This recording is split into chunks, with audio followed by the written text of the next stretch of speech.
Before anyone watches the next video, I want to make one thing clear. I am obviously an internet sex symbol. I am not an attorney. However, I did interview several attorneys before making this video. I interviewed 2 attorneys I know, plus a judge I know. Plus, I even paid for an hour of time with a local attorney out of my own pocket so I could ask him some questions about concealed carry. Now, among the many things that I did learn during these interviews is that hour that I paid for, attorneys are much like prostitutes in many ways. And one of those ways is once one of you finishes, they're out of there. Because it only lasted about 25 minutes and he was gone, even though I paid for an hour. But for me, getting 25 minutes out of my money, that's way better than I usually get, so I was happy with that. So as you watch this next video, keep in mind, like I said, sex symbol, not an attorney. So take it all with a grain of salt and always validate everything you hear before you believe it.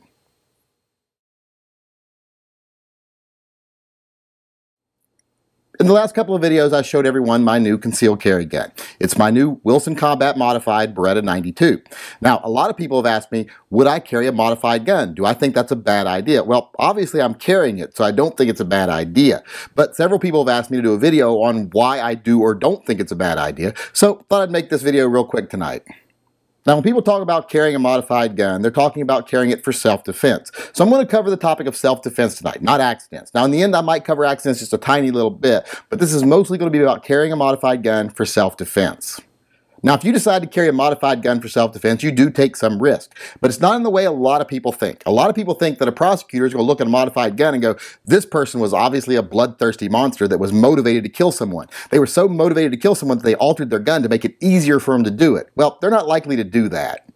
If you speak to a defense attorney and say, well, what would you do if a prosecutor did that? They go, woohoo, I'm going to take a short day because that's not going to take long to win because that is going to be such a weak case for the prosecutor. Most prosecutors aren't going to go that direction.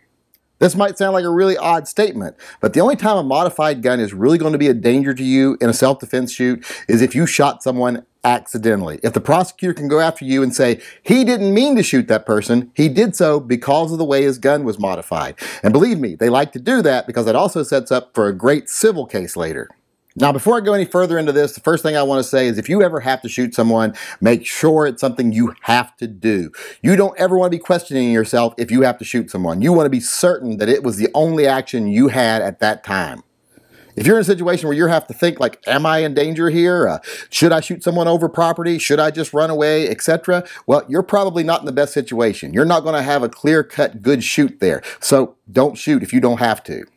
If you ever have to pull that trigger, make sure you're absolutely 100% sure. Now, it's best to err on the side of staying alive than getting yourself killed, but still be sure. And when you do pull that trigger, all the attorneys said the same thing. Own it. Say you did it deliberately. Say, I was in fear for my life or my safety, and I did what I thought I had to do at the time. Make it very clear that you deliberately pulled that trigger, that you did it with no forethought and no malice, but you did it deliberately.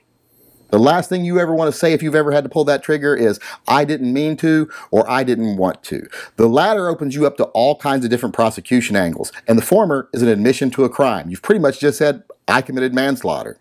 If it was deliberate and justified, it doesn't matter if you did it with a modified gun, a stock gun, or a pointy stick. All the prosecutor is going to be able to deal with is whether you were justified in taking someone else's life to defend your own, and your gun is not going to play a factor in that. Now, one thing all the legal professionals I spoke to agreed on is don't grossly modify your gun. Don't change its function in any way that is, like I said, a gross change in how it operates. Don't change it to a way that it fires without pulling the trigger. They said don't remove safeties if safeties are there. Don't modify them outside of a factory-recognized configuration. That means if that gun comes in different configurations, like it comes with a decocker or a safety, etc., well, as long as it's still within those configurations, that's not considered a gross modification. That's not a hard, fast rule, but it's just a good rule. It's just something to keep in mind when you do a modification to a gun. And another thing they all agreed upon, if you do modify a gun, have a professional do it. If you're not a licensed gunsmith, have a licensed gunsmith do it. Now, that advice isn't to cover you pretty much legally, it's to cover you civilly. If someone comes after you in a civil case, you want to be able to say, hey, I didn't do this, a professional did it. One of the attorneys gave me the example of if you're driving down the road and your brakes fail in your car and you cause an accident, well, you might not be in too much serious legal trouble with the law, but you could be in serious civil trouble. As far as liability goes, you could be hung out to dry.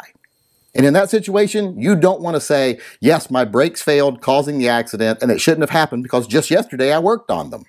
Any attorney with dollar signs in his eyes is going to go after you like crazy on that. He's going to be able to say to a jury, this guy worked on his brakes. He's not a licensed mechanic. They probably failed because he worked on them. He is grossly negligent. We should ring him out for this.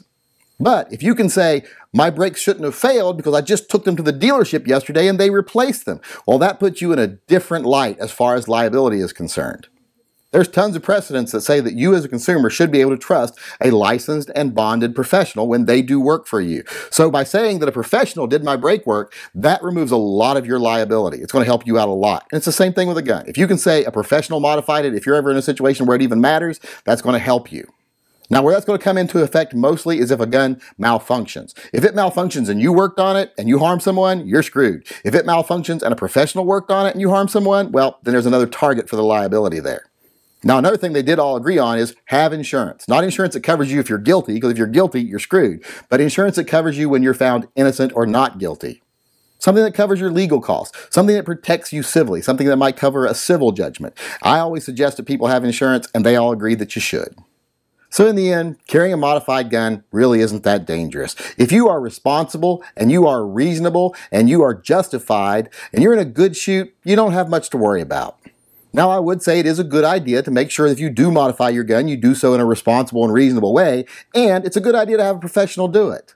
But in the end, the tiny little risk you take from carrying a modified gun is far outweighed by the risk of not having the best gun you can have when you really need it.